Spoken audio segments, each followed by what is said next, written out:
Hello, this is bigbandtheory.net, and these are trivia questions. Okay, so today's trivia question is, what was the inspiration for John Lennon in the Beatles' big giant song, Lucy in the Sky with Diamonds? There is common misperception of what inspired that song, so the question is, what really inspired it? Pause. Okay, it turns out that this song was written after Brian Wilson changed the world with his Pet Songs album and Music Changed Forever. So John Lennon was about to write an amazing song, came home one day, his little son Julian, 6 or 7 years old at the time, I can't remember exact age, had just drawn a picture that day at school. And his dad, John, said, "Oh, Julian, what's that a picture of?" And Julian had his little best friend, her name was Lucy. And he goes, "Dad, can't you tell? It's Lucy in the Sky with Diamonds." And that's how the song really wrote. It has nothing to do with LSD, which is sort of the common misconception of that song. Next trivia question is, this is a double album. And by the way, this is bigbandtheory.net trivia. And the album itself is a double album, super famous.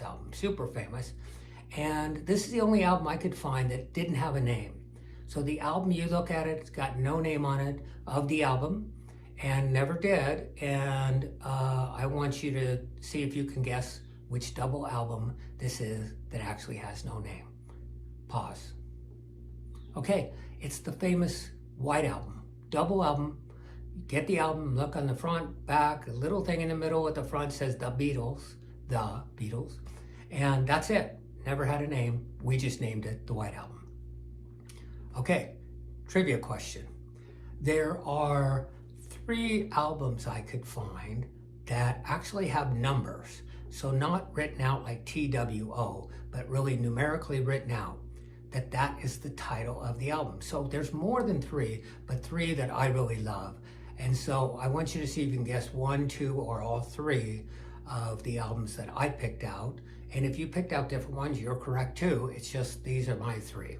So what are they? Pause. Okay, the 3 albums that are iconic in my mind is Rush's 2112, which was supposed to actually be taking place. It's a concept album where a guy finds a guitar in 2112, doesn't even know what it is, starts tuning it up and plays. Then the second one is Van Halen's 5150, and another amazing album. And the third and last is one of my favorite produced albums. It's called 90125. And we tell you how it got its name in one of the other trivia questions. I don't want to give that away.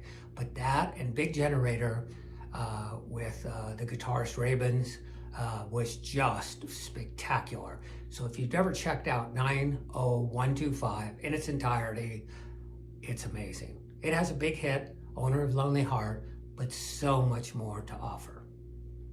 Okay, next trivia question is, this is bigbandtheory.net. All of our stuff is posted online. So, what are band names influenced from stories or books of the Bible? And there's many, but I'm going to give you some. Actually, you're going to try to guess some. And some are of positive spiritual influence, and some are of negative spiritual influence. And so I'm going to give you some on both sides of the coin. Pause. Okay, so here's some of the answers. The first book of the Bible is Genesis, one of the best prog rock bands of all time. Lead singer, first lead singer, second lead singer. Of course, you know Phil Collins, he was the drummer, moved in. But Peter Gabriel was the original singer. So Genesis, way to go. And the first book of the Bible. The band Nazareth. Well, it turns out Nazareth is a town that Jesus grew up in. So we've got Nazareth. Some other positive influence Bible names from bands. There's a Revelation band, Daniel band, a band named Third Day, Jesus rose on the third day, Stryper, famous Michael Sweet, amazing stuff. by his stripes we are healed. So those are the positive. Now the negative, we've got things like Judas Priest. Well, Judas is who betrayed Jesus, the high priest. So that's sort of an oxymoron. We got Black Sabbath, Ozzy Osbourne's band with Tony Lama, and it is sort of an oxymoron. And black meaning dark, Sabbath meaning holy, dark and light.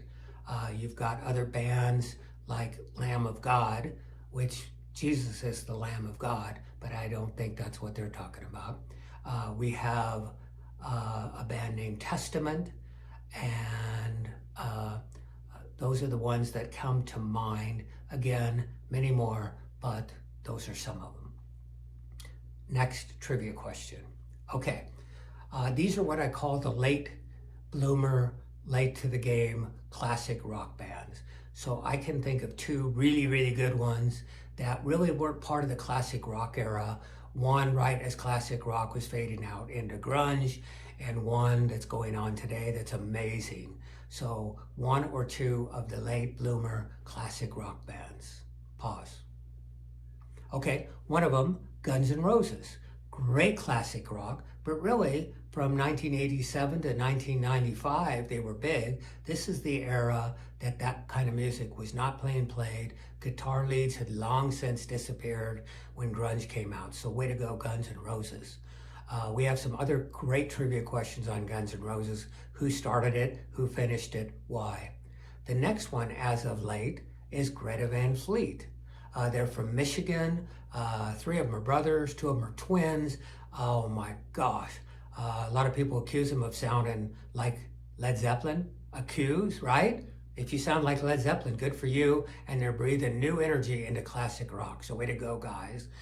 Greta Van Fleet, they actually named this after a 93-year-old bluegrass gal that played from Franksmouth, Michigan, close to their hometown. And that's the name, Greta Van Fleet. So the late bloomer classic rock guys. Thank you, guys. Keep the dream alive. Okay, next trivia question. A supergroup. So, we talk about supergroups and how many supergroups there are. A supergroup is famous musicians ahead of time, and now they form a group and fill in are called supergroups. So I think I've got a list of 10 great supergroups. So try to name 3 or more and pause, and we'll talk about them in a second. So pause. Okay, so I'm not going to go into detail on all these bands. You have to look them up yourself or go to our website, bigbandtheory.net. So we've got UK, check them out. You probably haven't heard of them, but they're amazing. Asia. We've got Crosby, Stills, Nash and Young. We have Blind Faith. We have ELP, Emerson, Lake and Palmer. We have GTR. We have Chickenfoot, somewhat recent one. We have the Traveling Wilburys. We have the Highwaymen. There's one, I think, Anderson, Wakeman, Bruford, and Howe, because they couldn't use the name Yes, because it turns out Chris Squire, the bass player, owned that. That was their end around. That's supergroups. Just to name a few, and if you got any of those, fantastic. New trivia question. This is called 6 degrees of separation or less. We play this game a lot. So what this is I give you the starting point and the ending point, and you have to connect people and bands to get to the ending point. So I can name a person to a person to a band. In this case, I'm going to say a person band to a band. It's BS to BS in this case. Bruce Springsteen and the E Street Shuffle to Buffalo Springfield. So ready? Try to connect the dots. Pause. Okay, so here's the answer. Bruce Springsteen E Street Shuffle Band had Niels Lofgren, not Niles, it's Niels Lofgren. Now he was the guitarist, and he plays lots of instruments, harmonica, keyboards, and then he was also a guitarist for Crazy Horse, which was Neil Young's band. So now we've connected him to Neil Young. So Neil Young, of course, was in Crosby, Stills,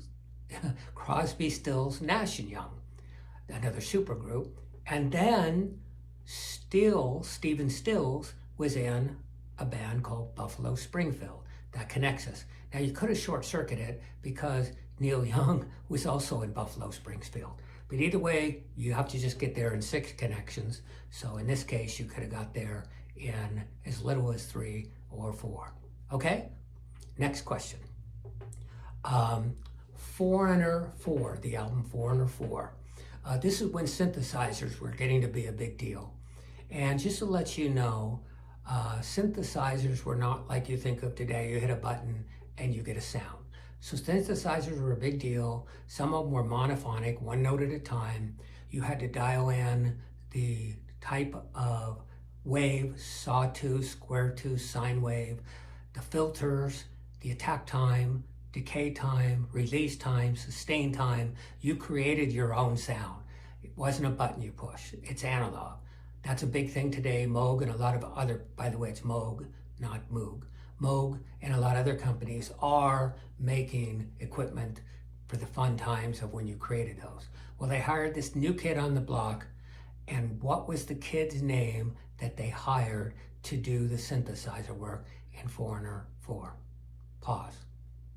Okay, this guy's name was Thomas Dolby, and in the 80s, he had an amazing album, great production.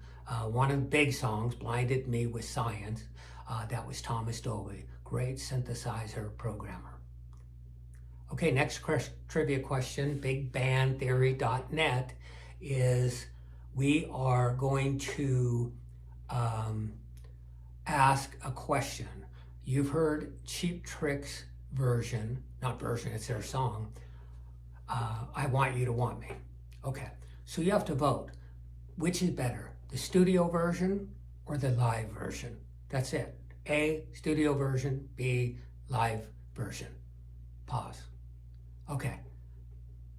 It's B, live version. The studio version sucks. You probably have never even heard it. Go back and listen how bad and how lackluster that is. Thank goodness they did the live version. I think it might have been on live at Budokan, I can't remember.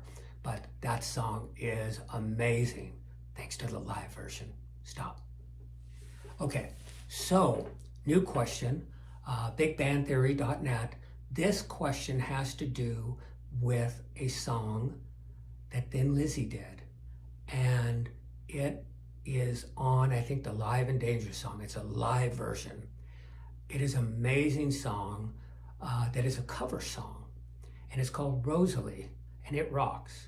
And so like so many other songs, they did not write it.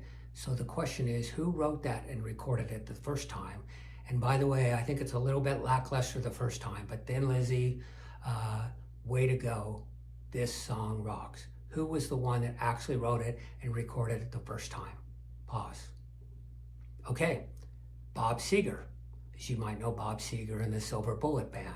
He wrote that song, he recorded it, but I'm telling you, Thin Lizzy, they nailed it. Okay, new trivia question. This song is, again, this is bigbandtheory.net, and so many times people record a song as a cover tune and just kill it, where it makes you never want to listen to the original again. This is a Van Halen cover tune on their first album, and it's called You Really Got Me Now. And so the question is, who originally wrote that and recorded it? Pause. Okay, answer, the Kinks. They were one of the 4 what we call British invasion bands. So we had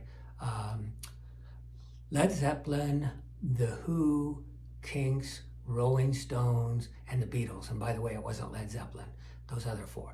The British invasion, Kinks was one of the 4. And so their song, I never liked their version, but Eddie Van Halen and David Lee Roth and Michael Anthony and Alex Van Halen, amazing. You breathe new life into that song. Next question. The Chapman stick. I don't have one here behind me, but I play the Chapman stick, and it's a bass and a guitar, or either or. Well, there have been 3 famous people that have played it in bands, and in those 3 cases, they use it more as a bass.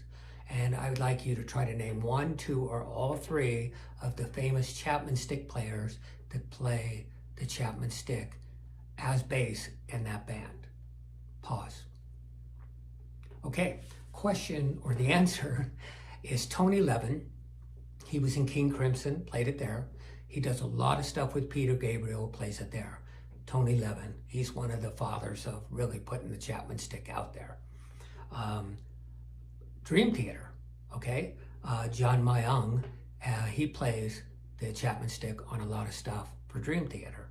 And last is Stephen Wolfson of Porcupine Tree, but his solo stuff, I've seen them here in Phoenix many, many times, and they have Nick Beggs, and he is an incredible Chapman stick player and uses it mostly for bass during the Stephen Wilson concerts. Okay, that's it.